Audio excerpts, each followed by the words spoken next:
Selamat datang dalam talk show Dharmayana Buddhist Festival dalam rangka perayaan Waisak 2566 Buddhist Era 2022 Masehi dengan tema yang sangat menarik, Dimension. Atau kalau kita panjangin jadi Difference Makes Perfect Combination. Ya, perbedaan menciptakan kombinasi yang sempurna. Pada kesempatan kali ini partisipasi aktifnya karena sifatnya adalah talk show. Jadi kali ini narasumbernya akan langsung menjawab pertanyaan-pertanyaan dari teman-teman. Ya ini kesempatan yang luar biasa karena jarang-jarang ya kita bisa menghadiri sebuah event yang dihadiri langsung oleh master dari masing-masing tradisi. Nah, nanti teman-teman bisa memberikan pertanyaan yang bisa dituliskan di chat box kepada panitia, pada host, atau pada saya langsung, nanti akan dibacakan, atau nanti setelah saya selesai membacakan profil para narasumber juga bisa raise hand, nanti akan dibantu oleh panitia untuk unmute. Namo Buddhaya, Bante Utamo, sudah bisa bergabung, Bante? Ya, saya coba dulu ya. Sudah terdengar, Bante. Suaranya sudah enak ya, didengar. Karena tadi di monitor saya sudah dengar, tapi kok di sana nggak dengar. Ya, maaf ya. Terima kasih Bante. Saudara Kavin yang kita ketemu lagi. Ya, Bante, betul. Suhu maupun Rinpoche yang sudah hadir di sini, panitia yang luar biasa, kemudian juga pihak dari kampus, dari Larumanan Negara yang demikian support juga. Terima kasih, donatur juga. Nah, kalau menanggapi yang tadi disampaikan oleh Saudara Kavin, saya juga sepakat dengan apa yang disampaikan oleh Suhu bahwa kita ini memang selalu ada berbeda-beda, bahkan bukan hanya kita kalau lihat dari dunia luar ya, tubuh kita pun berbeda. Tangan kanan, tangan kiri ini juga berbeda. Tapi perbedaan ini bukan untuk menjadi perlawanan, justru perbedaan ini menjadi saling melengkapi. Misalnya tangan kanan dan kiri kita dengan bentuk yang berbeda, maka kalau kita bertepuk tangan menjadi ada suaranya. Tapi kalau tangan kita bentuknya sama, maka kalau bertepuk menjadi suaranya aneh sekali. Nah, jadi kita sendiri, tubuh kita sendiri sudah banyak perbedaan. Sehingga kita tentu perlu belajar untuk menerima di luar kita itu juga perbedaan. Karena tubuh kita saja sudah bisa berbeda, kenapa kita menolak perbedaan di luar tubuh kita? Mungkin ini yang bisa saya sampaikan sebagai awal perjumpaan kita, Saudara Gavin. Mungkin sebelum saya lanjut kepada narasumber yang lain, saya ingin memberitahu kepada teman-teman yang sudah hadir di sini, jika ada pertanyaan bisa langsung menuliskannya di chat box, bisa dikirimkan kepada panitia ataupun kepada saya untuk nanti saya bacakan dan dijawab oleh para yang mulia anggota Sangga yang telah hadir di ruangan virtual ini. Atau kalau teman-teman ingin bertanya langsung, silakan boleh langsung raise hand. Wah, ini sudah ada, langsung sudah ada yang raise hand, luar biasa. Mungkin kepada, mohon maaf, Bapak atau Ibu Yusuf, silakan. Ini kalau dari namanya Bapak Yusuf ya, silakan. Wandami Bante Utamo, Omitohu Suhu. Saya dari China. Yang saya ingin tanyakan untuk Bante dan Suhu, bagaimana pandangan Bante dan Suhu jika seorang samana beliau mempelajari Mahayana dan Theravada, kemudian melaksanakan sila sesuai seorang samana, kemudian melaksanakan samadhi sesuai arahan Theravada, kemudian meningkatkan panyanya, tapi samana tersebut tidak di dalam majak Mahayana maupun tidak di dalam majak Theravada. Samana tersebut hanya bertapa mencapai tingkat kesucian untuk kebaikan seluruh makhluk hidup. Bagaimana pandangan ini untuk Bante dan Suhu? Mohon diberikan bimbingannya. Terima kasih. Anumodami Bante Omitohusu. Baik, terima kasih kepada Bapak Yusuf ya dari China. Ini walaupun berbeda negara, kita bisa berinteraksi langsung, luar biasa.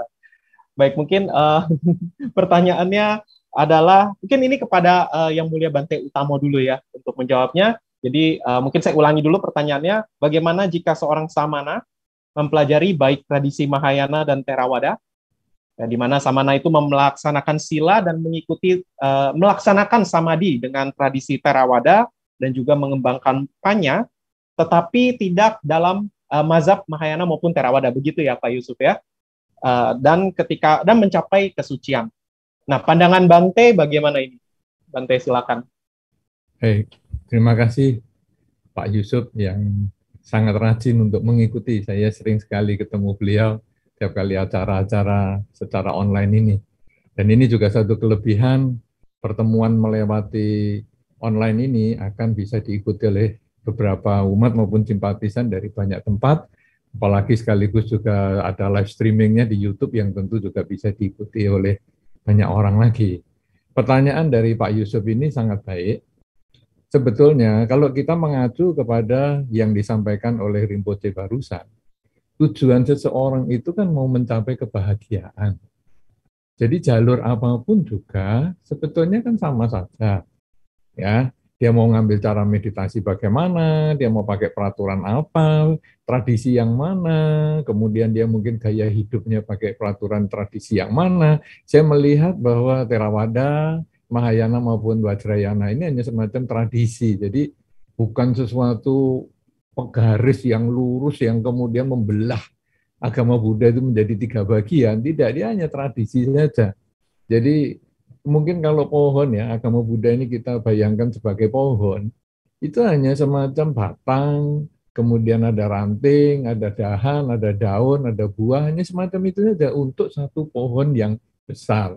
Masalah nanti kita meletakkan tradisi A sebagai batang, tradisi B sebagai dahan, tradisi C sebagai buah, atau tradisi D sebagai apa, itu masing-masing pribadi nggak sama. Ya, itu karena sudut pandangnya saja yang berbeda. Nah, sekarang orang itu melaksanakan berbagai tradisi, katakanlah sekarang kita mengenal 3 tradisi besar ini di dalam kehidupan sehari-hari dengan cara yang berbeda-beda. Tetapi dia tidak bergabung dengan lembaga apapun juga. Ya tidak problem kan? Kan selama dia menjalankan itu dengan caranya dia, dan dia tidak bergabung di mana-mana, dan dia berbahagia dengan cara itu, apalagi tadi sepintas sepertinya Pak Yusuf menyampaikan bisa mencapai pencerahan, orang itu ya tidak ada problem. Karena kalau tadi kita juga mengacu kepada yang disampaikan oleh Rinpoche bahwa pada awalnya kan Sang Buddha itu kan memang mengajarkan Dharma, bukan mengajarkan tradisi-tradisi seperti itu. Tradisi ini kan berkembang sesuai dengan penyebaran Dharma. Jadi ketika di India ya dia menggunakan tradisi India. Kemudian berkembang ke Tiongkok. Nah, tradisi-tradisi yang ada hubungannya dengan India itu yang tidak sesuai, ya digabung ataupun diubah dengan tradisi Tiongkok. Tapi intinya sama, seperti yang tadi Rinpoche sudah sampaikan, keyakinan pada tiratana, ya kepada hukum sebab dan akibat, kepada kelahiran kembali, itu sama.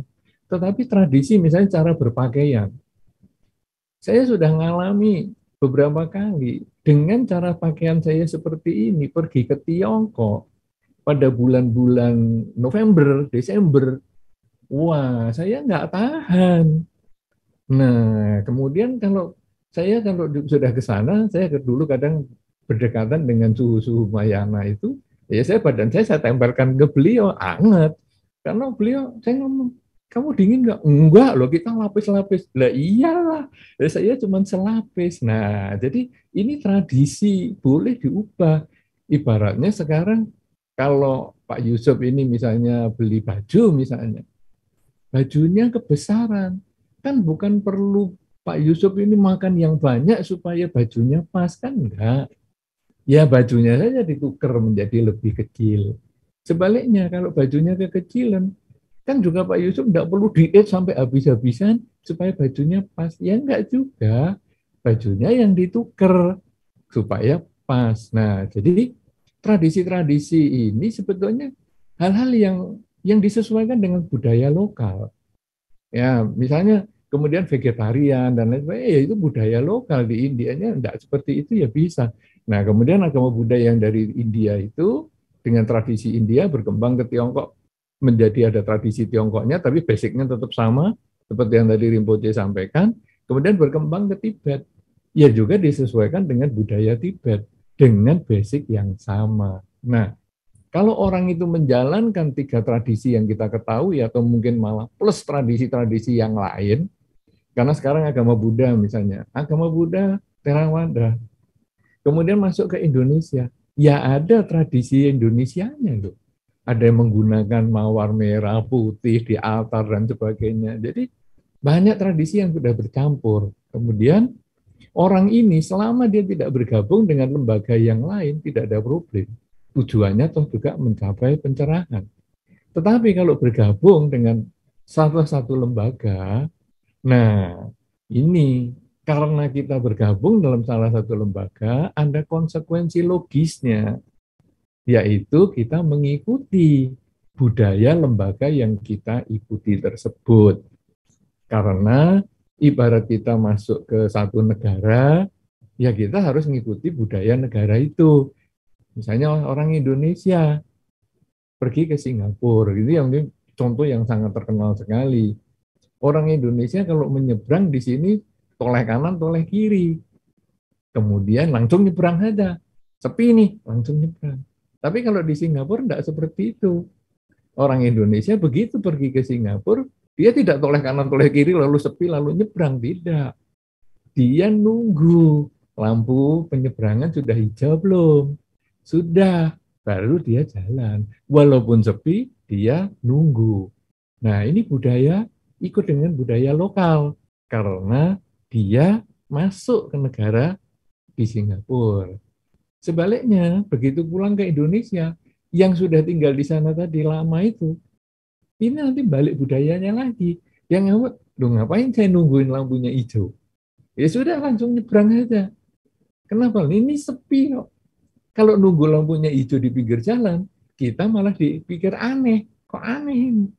Nah, jadi kalau kita sudah masuk ke dalam satu lembaga, ya itu konsekuensi logisnya. Tetapi karena Pak Yusuf tadi mengatakan bahwa orang ini tidak ikut lembaga mana-mana, ya tidak ada problem. Silahkan saja jalani seperti itu, apalagi mencapai pencerahan. Begitu Pak Yusuf, terima kasih atas kehadirannya ya. Baik, terima kasih Bante Utamo untuk penjelasannya. Mungkin secara ringkas saya coba simpulkan, menurut Bante juga memang sama ya, semua makhluk mau bahagia, dan tradisi itu ya hanya tradisi, tadi kata Bante ya, adalah sebuah cara, ya bukan penggaris lurus yang harus membuat kita terpecah belah.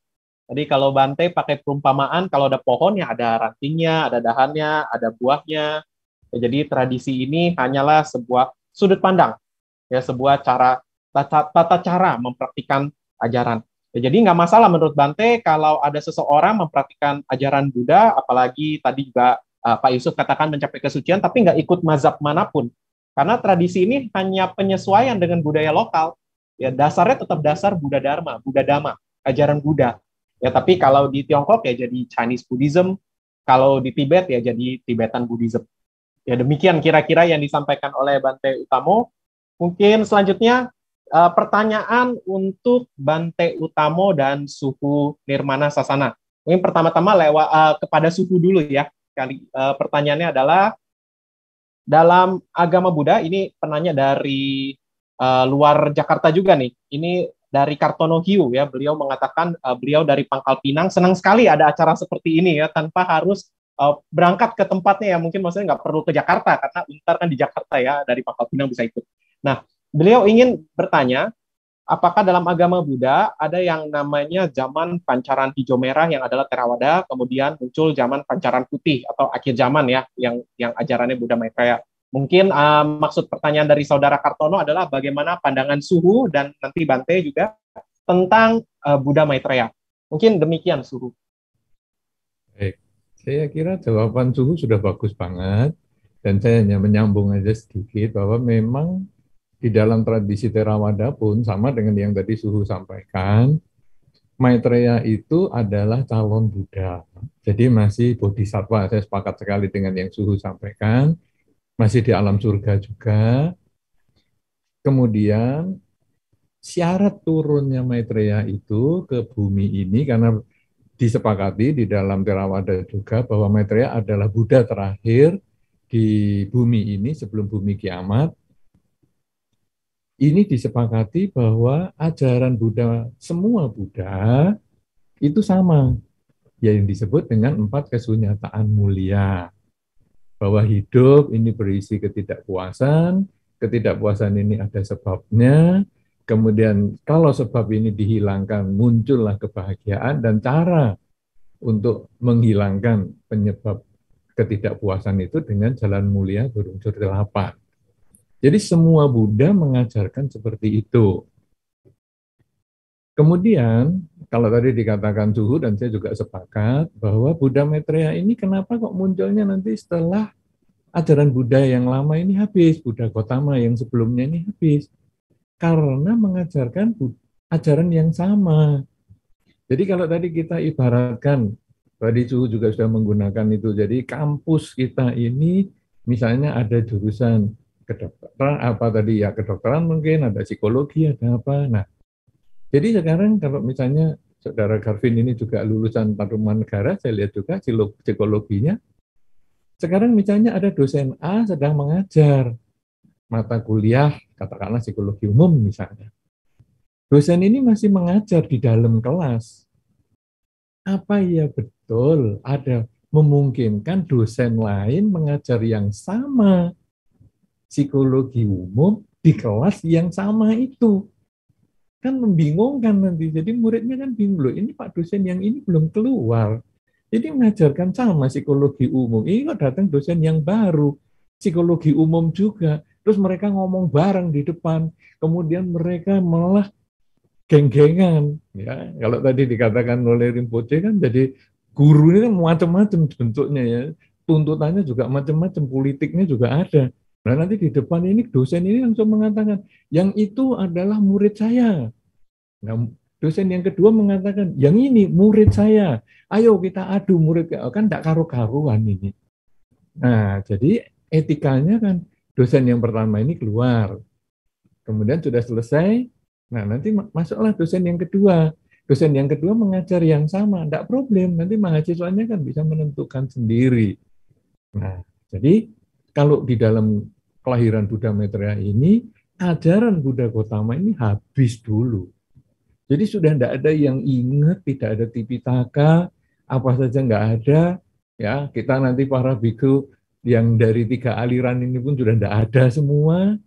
Ya, umatnya juga nggak ada. Tidak ada lah orang kenal agama Buddha. Ya, seperti waktu Siddhartha Gautama lahir kan nggak ada agama Buddha sama sekali. Nah, kemudian barulah Buddha Maitreya muncul. Nah, itu persyaratannya seperti itu. Jadi kalau kemudian ditanya, loh, zaman sekarang kan sudah ada Buddha Maitreya. Nah, mungkin orang yang mau peranggapan itu ya terserah. Cuman kalau dari kita merasa ajaran Buddha Gautama saja masih ada. Ya. Ajaran ini diikuti oleh Biku Theravada banyak. Biku Mahayana banyak.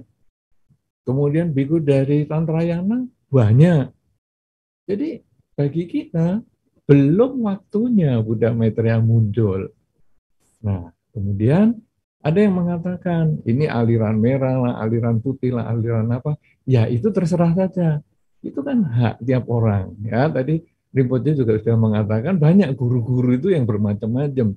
Jadi ya terserah saja mereka seperti itu. Cuman kalau kami ya dari aliran Theravada tidak mengatakan seperti itu. Tadi kalau dari suhu saya dengar juga sepertinya tidak seperti itu juga.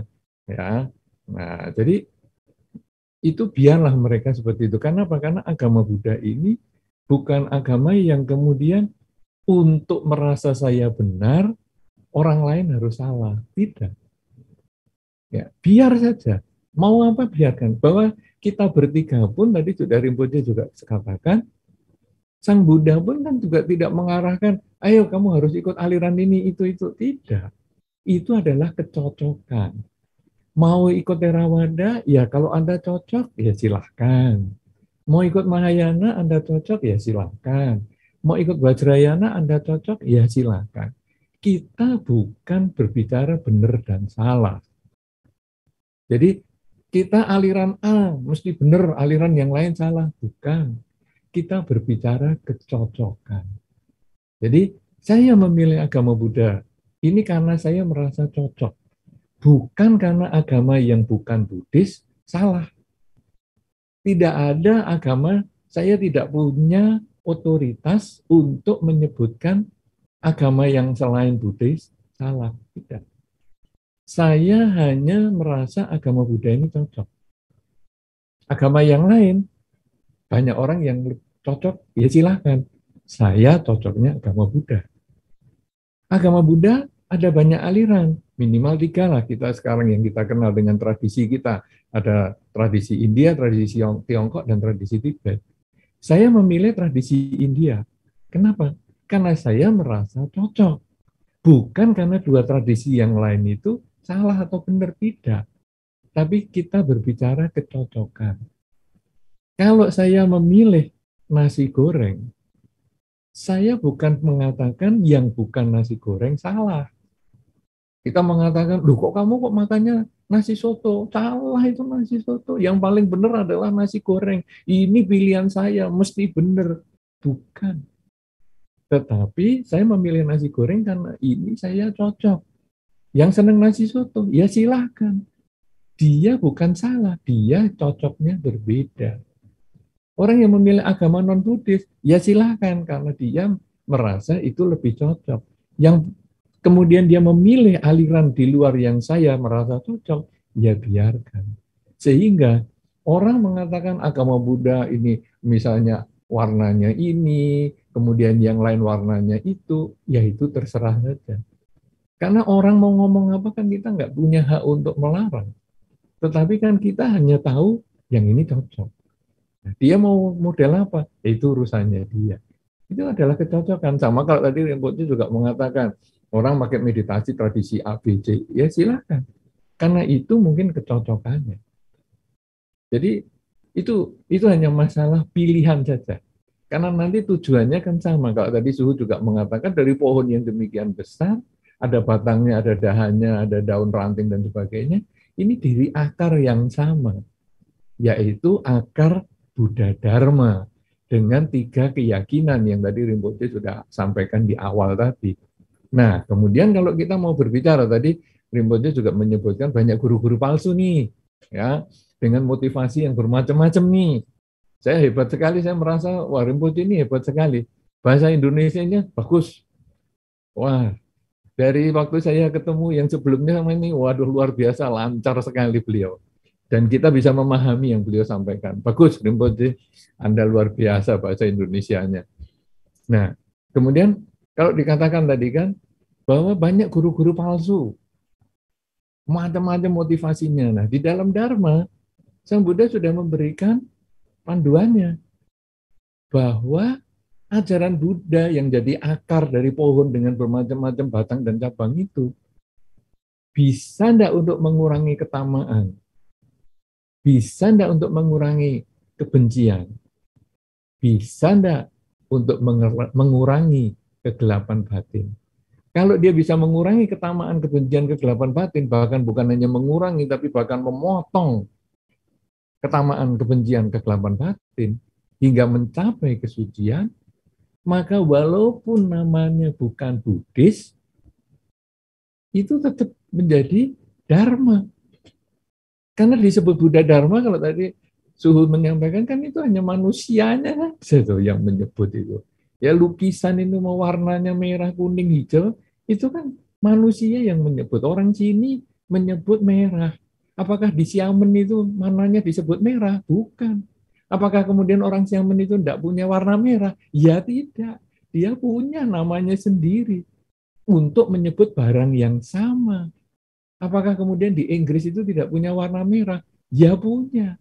Tapi bukan disebut dengan warna merah untuk menunjuk esensi yang sama.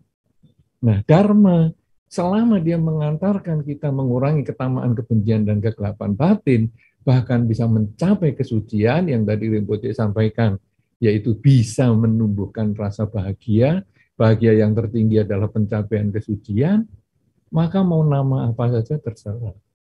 Biarkan saja, dan itu kecocokan. Minuman mineral dimerki dengan nama obat nyamuk yang mematikan. Isinya kalau minuman mineral diminum, mereknya apa saja, ya tetap menyegarkan. Tapi kalau ini obat nyamuk, merekan minuman mineral yang paling bagus sekalipun, diminum yang mematikan. Nah, ini kalau tadi menyambung guru palsu tadi, guru palsu itu dengan merek Dharma yang hebat-hebat, diminum yang mematikan. Tapi kalaupun tidak ada mereknya, atau malah mereknya kurang meyakinkan, tapi isinya mengurangi ketamaan, kebencian, dan kegelapan batin, diminum, rasa Dharma itu menjadi sama. Mau dari mana saja sungai itu mengalir menuju ke laut, rasanya sama-sama asinnya, karena rasa Dharma itu adalah sama, apapun mereknya. Ya, jadi kalau menanggapi pertanyaan itu, ya biar saja orang menganggap itu, tapi konsep kita adalah seperti ini. Di masyarakat, mau cocok yang mana? Ya silahkan, itu pilihan Anda masing-masing. Saya kira demikian. Silakan Saudara Kevin. Terima kasih Suhu sudah memberikan inspirasi dan juga Rinpoche. Terima kasih. Baik, terima kasih Bante Utamo untuk penjelasannya. Jadi saya coba untuk merangkum jawaban dari Suhu dan dari Bante. Yang tadi dari Suhu, dari perspektif Mahayana mengatakan bahwa Maitreya disebutkan di dalam sutra ya, ada namanya Maitreya Bodhisattva Sutra.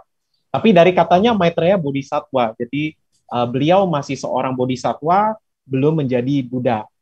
Nanti ada masanya ketika bumi ini musnah akan muncul ya Buddha seperti kita saat ini muncul Buddha Gotama atau Buddha Sakyamuni. Nanti akan ada Buddha Maitreya, di mana nanti akan muncul juga Yang Mulia Mahakasyapa akan datang memberikan jubah dan patah kepada Buddha Maitreya, ya simbol sebagai guru selanjutnya ya. Dan dari jawaban Bante Utamo dari perspektif Theravada dikatakan juga sama sebenarnya. Ya Maitreya atau Meteya masih seorang bodhisatta dan akan muncul sebelum bumi kiamat. Ajarannya pun sama dengan ajaran Buddha Gotama. Ya sama-sama mengajarkan Cattari Arya Sacani. Nah, kalau ajarannya sama, muncul dua guru yang ngajarin hal yang sama. Tadi Bante Utamo menggunakan perumpamaan yang sangat menarik ya. Ini ibarat kalau kita lagi ikut kuliah, ikut sebuah kelas, sebuah mata kuliah ya, mata kuliah psikologi umum misalnya, dosennya belum selesai ngajar, udah muncul dosen baru ngajarin hal yang sama. Kita murid jadi bingung nih, gimana nih? Ya seperti itu kira-kira perumpamaan dari Bante Utamo. Dan menurut Bante Utamo, kita menyikapinya dengan tenang saja. Karena kita umat Buddha tidak diajarkan untuk menyalahkan yang lain, baru bisa menjadi benar. Yang penting adalah kita mengenali bahwa ajaran Buddha itu sama-sama ingin mengurangi ketamakan, kebencian, dan kegelapan batin. Ya, selama itu yang diajarkan, bisa mengurangi ketiga itu, atau bahkan memotongnya, nah itulah ajaran Buddha. Meskipun namanya bukan Buddha, bukan Buddhis, tapi kalau itu hasil yang kita peroleh, itulah Dharma. Ya, dan juga Buddha tadi, Bante Utamo menggunakan perumpamaan makanan ya. Ini nasi goreng, kalau suka makan nasi goreng, nggak harus bilang nasi soto salah. Ya, jadi lagi-lagi Buddha yang menggunakan perumpamaan bahwa rasa kebenaran itu satu. Kalau tadi Bante Utamo mengatakan rasa Dharma itu adalah sama. Ya, jadi Bapak Ibu dan rekan-rekan sekalian, baik dari kedua perspektif tadi, Maitreya atau Meteya masih bodhisattva dan kita sikapinya dengan tenang sebagai umat Buddha. Baik, terima kasih Suhu dan Bante untuk penjelasannya yang amat luar biasa. Mungkin pertanyaan selanjutnya, menurut penanya ini mengatakan bahwa Theravada itu berfokus pada pembebasan diri, ya mungkin merujuk pada jalur Sawaka. Lalu Mahayana ini mengembangkan sifat bodhisattva dengan bersama-sama mencapai nirwana ya bodhisattvayana, dan juga tantrayana mencapai nirwana dalam satu kehidupan. Ya, ini menurut penanya. Nah, pertanyaannya adalah bagaimana sebagai umat Buddha harus melatihnya? Apakah mulai dari diri sendiri dulu, baru mengembangkan sifat bodhisattva, dilanjutkan bersama-sama berusaha mencapai nirwana dalam satu kehidupan? Nah, ini sebenarnya mirip dengan pertanyaan sebelumnya ya. Mungkin dimulai dari Bante Utamo dulu. boleh minta arahannya Bante? Iya, pertanyaan-pertanyaan sejenis ini sebetulnya menganggap bahwa tiga aliran ini satu kelas yang berbeda, yang mungkin mungkin bukan kelas lagi ya, tapi satu daerah yang dibetengi tinggi sekali, tidak bisa saling menembus, tidak ada hubungannya, sehingga sampai muncul pertanyaan seperti ini. Padahal kalau dari awal kita sudah ketahui, yang tadi juga sudah diringkas dengan baik sekali oleh Saudara Calvin, ini luar biasa, moderator kita ini demikian aktif dan bagus. Jadi sudah diketahui bahwa sebetulnya kita ini satu. Ya, barusan ini Rumputnya juga mengatakan bahwa sebetulnya kan sama, kita ini kan sama. Jadi ini hanya kecocokan. Kalau tadi saya mengatakan juga ini hanya kecocokan saja. Saya senang tradisi A, bukan berarti tradisi yang lain itu kemudian salah atau tidak benar. Kita hanya kecocokan. Nah, kemudian kalau saya sekarang cocok dengan tradisi A, ya sudah dipakai. Jangan mengatakan, oh kalau saya tradisi A berarti saya masuk ke gerbang bangunan ini yang akan berpisah total dengan bangunan-bangunan yang lain. Kalau saya sudah masuk ke gerbang yang ini, saya tidak bisa ke gerbang-gerbang yang lain. Ini seperti kita jadi biasaan mungkin main game apa ya. Mungkin ini anak-anak modern ini main game, kemudian Anda masuk ke level berapa nih? Nah, jadi mau masuk ke level yang selanjutnya, itu harus kualifikasinya level 1 pecah dulu. Nah, kalau sudah level 1 pecah, baru bisa naik level 2. Kalau sudah pecah, baru level 3. Itu kan batasnya kuat sekali. Kita nggak bisa nebus langsung ke level yang selanjutnya. Padahal ini bukan seperti itu. Dharma itu tidak seperti itu. Itu sama dengan orang yang nanti mengatakan bahwa kerelaan, kemoralan, dan konsentrasi, dana, sila, samadhi ini juga seperti ada betengnya sendiri.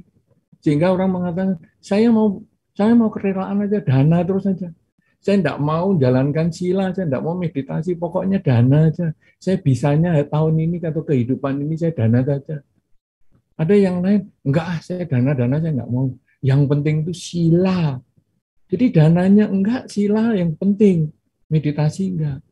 Sebaliknya ada yang lain lagi. Yang penting hidup itu kalau jadi umat Buddha meditasi. Jadi dana kecil itu enggak benar itu.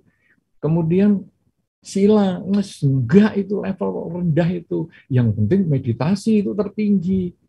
Ini orang menganggap bahwa kita ini bisa-bisa. Padahal dana, sila, samadhi ini yang bergabung bersama-sama jadi satu. Tadi Rinpoche juga menyampaikan bahwa Theravada, Mahayana, dan Tantrayana ini juga menjadi satu. Bahkan di kuliah pun dia diajarkan bersama-sama. Nah, sehingga kalau tadi orang bertanya kemudian, apa kita perlu urutan-urutan itu? Tidak. Sang Buddha pun tidak memberikan urutan pengajaran Dharma. Kalau kita lihat ya, ajaran Sang Buddha ini yang diajarkan 45 tahun, yang kemudian ditulis di dalam kitab Tipitaka yang sedemikian banyaknya puluhan jilid buku yang tebel-tebel itu Sang Buddha tidak mengatakan ini nomor 1 A adalah ini, seperti kita belajar huruf. Ya, dari A, kemudian B, kemudian C, D, E, sampai Z.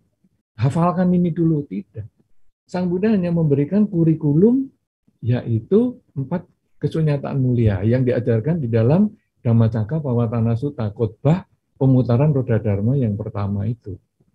Kemudian selesai itu, beliau menjelaskan sesuai dengan kemampuan orang.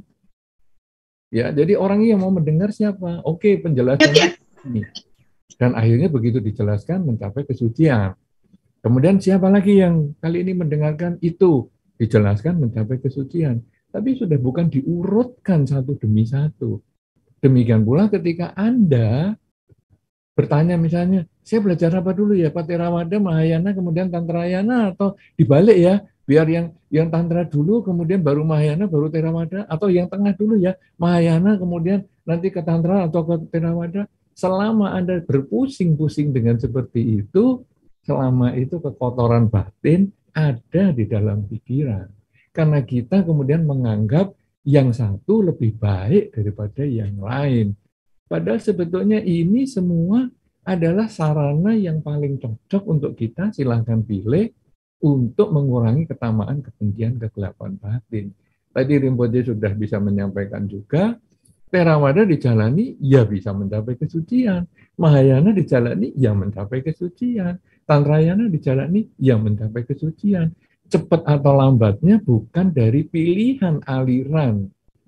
Cepat dan lambatnya itu ya tergantung perjuangan, tergantung dukungan karma dari kehidupan-kehidupan yang sebelumnya, tergantung gurunya juga. Tadi dikatakan juga perlu ada guru yang benar atau guru yang palsu.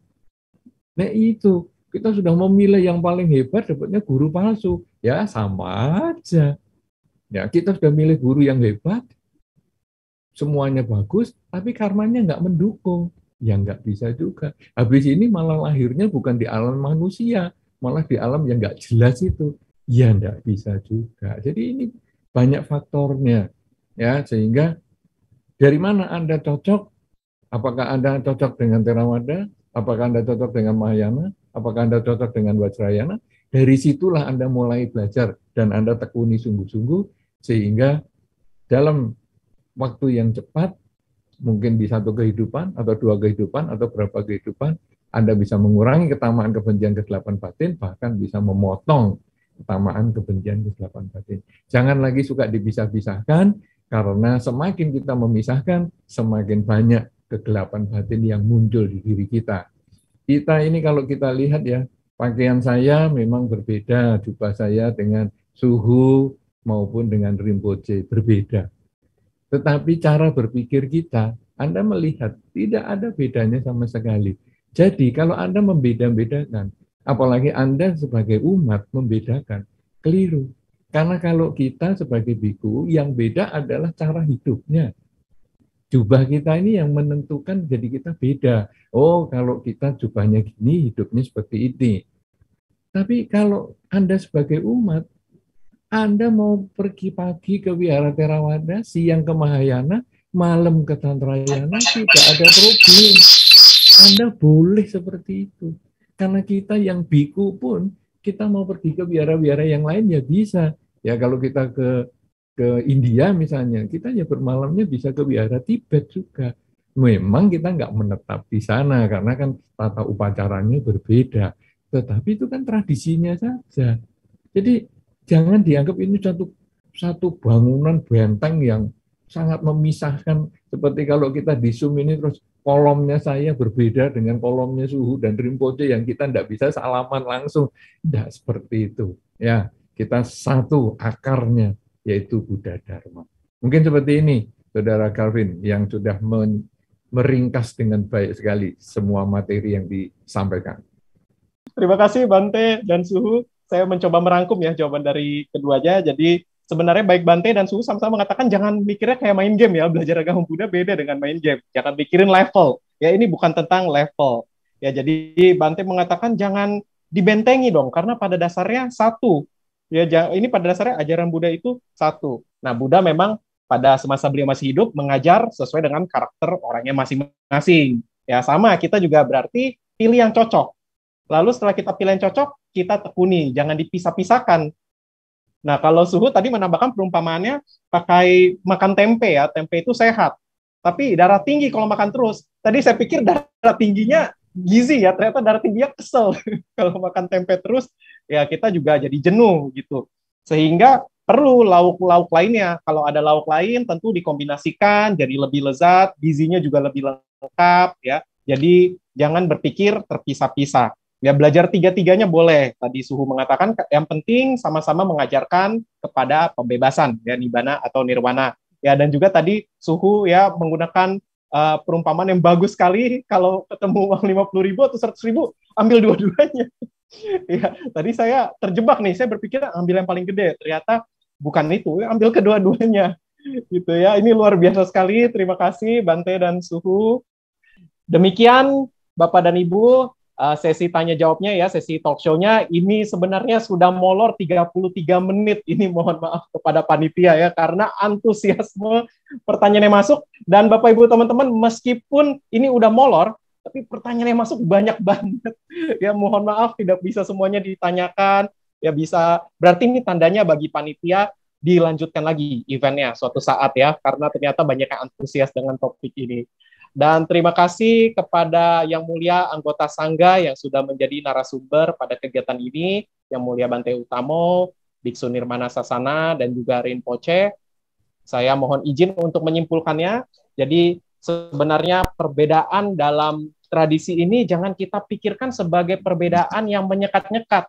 Karena tadi dibuka ya dengan perumpamaan dari Suhu Nirmana Sasana, kalau lukisan itu indah, warnanya beda-beda.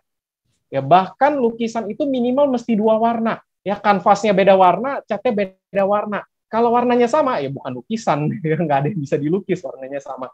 Indah bila justru berbeda.